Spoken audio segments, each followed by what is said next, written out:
हिंदू धर्म से संबंधित सभी लोग समुद्र मंथन की कथा तो जानते हैं। यह कथा समुद्र से निकले अमृत के प्याले से जुड़ी है, जिसे पीने के लिए देवताओं और असुरों के बीच विवाद हुआ था, जिसके बाद भगवान विष्णु ने मोहिनी नामक स्त्री का रूप धारण करके देवताओं को अमृत पान करवाया था।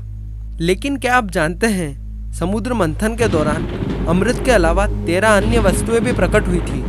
आज की इस वीडियो में हम यही 14 रत्नों के बारे में जानेंगे जो समुद्र मंथन के दौरान प्रकट हुए थे। अगर आपको समुद्र मंथन की कथा जाननी है तो उस वीडियो का लिंक डिस्क्रिप्शन में मिल जाएगा, आप वहां जाकर देख सकते हैं। नमस्ते मित्रों, स्वागत है आपका हमारे इस चैनल हिंदू माइथोलॉजी में। सबसे पहला रत्न जो समुद्र मंथन के दौरान निकला था वो था कालकूट का विष, जिसे भगवान शिव ने अपने कंठ में धारण किया था।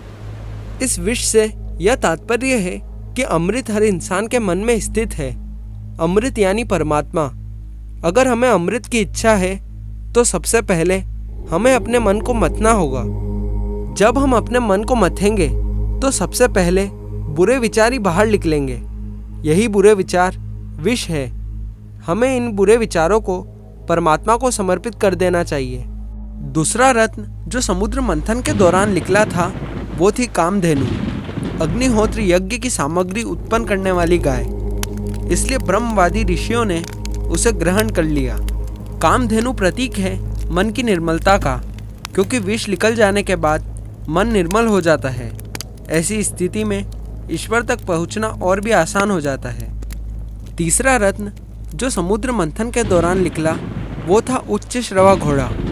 इसे असुरों के राजा बलि ने अपने पास रख लिया। उच्च श्रवा घोड़ा मन की गति का प्रतीक है। मन की गति ही सबसे अधिक मानी गई है। यदि आपको अमृत चाहिए तो अपने मन की गति पर विराम लगाना होगा, तभी परमात्मा से मिलना संभव है। समुद्र मंथन में चौथे नंबर पर ऐरावत हाथी निकला। उसके 4 बड़े बड़े दांत थे। उनकी चमक कैलाश पर्वत से भी अधिक थी। ऐरावत हाथी को देवराज इंद्र ने रख लिया। ऐरावत हाथी प्रतीक है बुद्धि का, और उसके 4 दांत लोभ, मोह, वासना और क्रोध का। बुद्धि से ही हम इन विकारों पर काबू रख सकते हैं।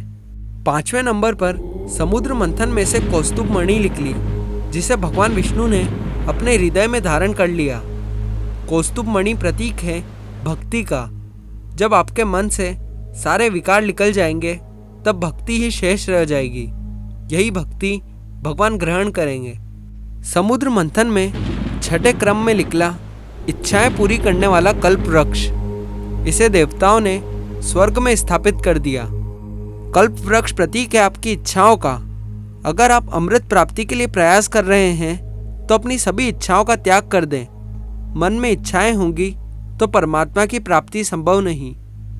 7वां रत्न जो समुद्र मंथन के दौरान निकला वह थी रंभा नामक अप्सरा।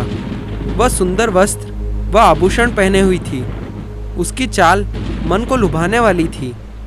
ये भी देवताओं के पास चली गई। अप्सरा प्रतीक है मन में छिपी वासना का। जब आप किसी विशेष उद्देश्य में लगे होते हैं तब वासना आपका मन विचलित करने लगती है। उस स्थिति में मन पर नियंत्रण होना बहुत जरूरी है। समुद्र मंथन में 8वें स्थान पर निकली देवी लक्ष्मी।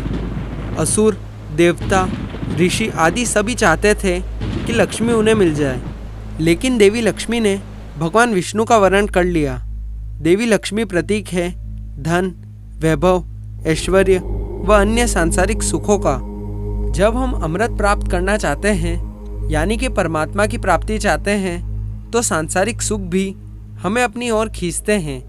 लेकिन हमें उस ओर ध्यान न देकर केवल ईश्वर भक्ति में ही ध्यान लगाना चाहिए। 9वां रत्न जो समुद्र मंथन के दौरान निकला वो थी वारुणी देवी। भगवान की अनुमति से इसे दैत्यों ने ले लिया। वारुणी का अर्थ है मदिरा यानी नशा।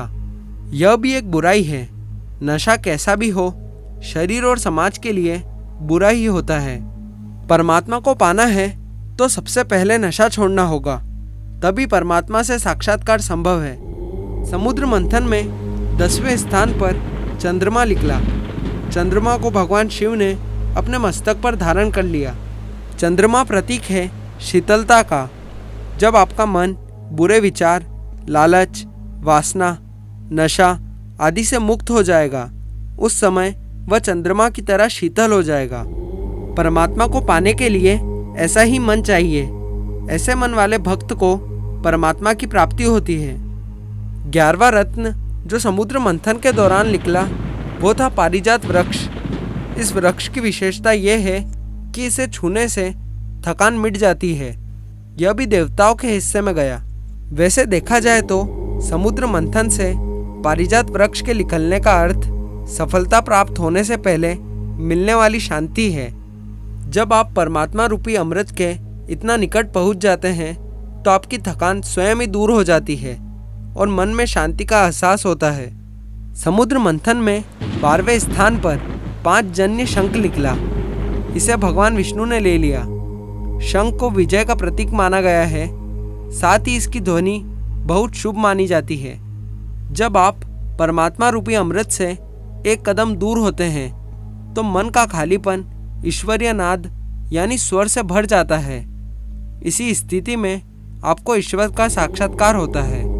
समुद्र मंथन में 13वें स्थान पर भगवान धन्वंतरी अपने हाथों में अमृत कलश लेकर निकलते हैं। भगवान धन्वंतरी प्रतीक है निरोगी तन व निर्मल मन के।